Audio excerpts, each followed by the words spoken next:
बाल कृष्ण और कालिया नाग की कहानी। बहुत समय पहले ब्रज की खूबसूरत धरती पर गोकुल नाम का एक प्यारा सा गांव था।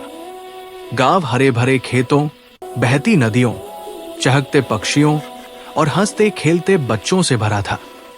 गोकुल में एक बहुत ही खास बच्चा रहता था, बाल कृष्ण। उसके घुंघराले बाल, बड़ी चमकदार आंखें, प्यारी मुस्कान थी और वो हमेशा अपने सिर पर मोर पंख पहनता था। कृष्ण को अपने दोस्तों के साथ खेलना, मक्खन चुराना और सबको हंसाना बहुत पसंद था। लेकिन बहुत दूर मथुरा के अंधेरे शहर में कंस नाम का एक क्रूर राजा राज करता था। कंस कृष्ण का मामा था, लेकिन उसका दिल डर और नफरत से भरा था। कंस का डर, एक भविष्यवाणी ने कंस से कहा था, देवकी का 8वां बेटा तुम्हें खत्म कर देगा। वो बच्चा कृष्ण था। हर दिन कंस सोचता था, कृष्ण अभी भी जिंदा क्यों है? मैं जितने भी राक्षसों को भेजता हूं, वो उनसे बच कैसे जाता है? कंस पहले ही पूतना, तृणावर्त, बकासुर और कई दूसरों को भेज चुका था, लेकिन बाल कृष्ण ने उन सबको आसानी से हरा दिया, ऐसे मुस्कुराते और खेलते हुए जैसे ये कोई खेल हो। कंस की बुरी योजना। एक दिन कंस ने अपने सबसे ताकतवर और खतरनाक नौकर को बुलाया, कालिया नाग, शक्तिशाली सांप। कालिया नाग यमुना नदी में रहता था। उसका शरीर बहुत बड़ा था, उसके शल्क काले थे और उसकी सांस जहरीली थी।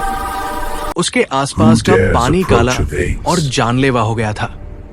पक्षी आसमान से गिर रहे थे और मछलियां नदी की सतह पर बेजान तैर रही थी। कंस ने गुस्से से कहा, गोकुल जाओ, यमुना को जहर से भर दो, कृष्ण को मार डालो।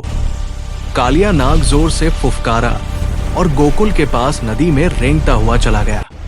जहरीली यमुना। जल ही गोकुल के लोगों ने कुछ अजीब देखा। नदी से बदबू आ रही है, पानी काला हो गया है, हमारी गाय बीमार पड़ रही है। लेकिन छोटा कृष्ण बस मुस्कुराया। एक धूप वाले दिन कृष्ण अपने दोस्तों के साथ यमुना के पास गेंद खेल रहे थे। अचानक गेंद जहरीली नदी में गिर गई।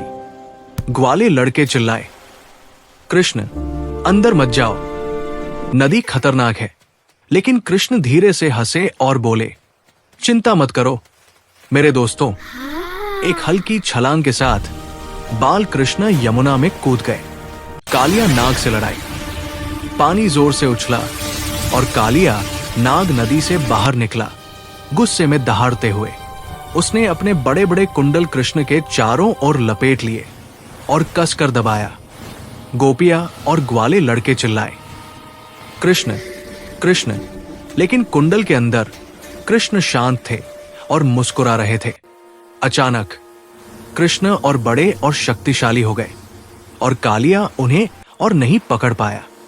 कृष्ण कालिया नाग के कई सिरों पर कूद गए और नाचना शुरू कर दिया। हर कदम शक्तिशाली था, दिव्य प्रकाश से चमक रहा था। धरती कांप उठी, आसमान में बिजली कड़की, आसमान से फूल गिरे। कालिया दर्द से चिल्लाया और दया की भीख मांगी। श्री कृष्ण की दया। कालिया की पत्नियों, नाग पत्नियों ने हाथ जोड़कर प्रार्थना की, हे भगवान कृष्ण, हमारे पति को माफ कर दो, उन्हें बचा लो। कृष्ण ने नाचना बंद कर दिया और धीरे से कहा, कालिया, तुमने गोकुल के लोगों को परेशान किया है, इस नदी को छोड़ दो और फिर कभी किसी को नुकसान मत पहुंचाना। कालिया ने शर्म से अपने सिर झुका लिए। हाँ भगवान। वो हमेशा के लिए यमुना छोड़कर गहरे समुद्र में चला गया। गोकुल में खुशी। यमुना फिर से शुद्ध और नीली हो गई। पक्षी खुशी से उड़ने लगे, मछलियां आजादी से तैरने लगी और गायें सुरक्षित रूप से पानी पीने लगी। गोकुल के लोग खुशी से चिल्लाए, जय श्री कृष्ण। मां यशोदा ने कृष्ण को कसकर गले लगा लिया। मेरे कान्हा, मेरे बच्चे। कृष्ण बस मीठा मुस्कुराए। उनके होठों पर मक्खन लगा था और उनके सिर पर मोर पंख चमक रहा था। और इस तरह एक छोटे बच्चे के रूप में भी श्री कृष्ण ने दुनिया की रक्षा की और प्रेम, आनंद और धर्म फैलाया। बच्चों के लिए सीख, अच्छाई की हमेशा बुराई पर जीत होती है। भगवान उन लोगों की रक्षा करते हैं जो पवित्र और दयालु होते हैं। हिम्मत और दयालुता डर से ज्यादा मजबूत होती है।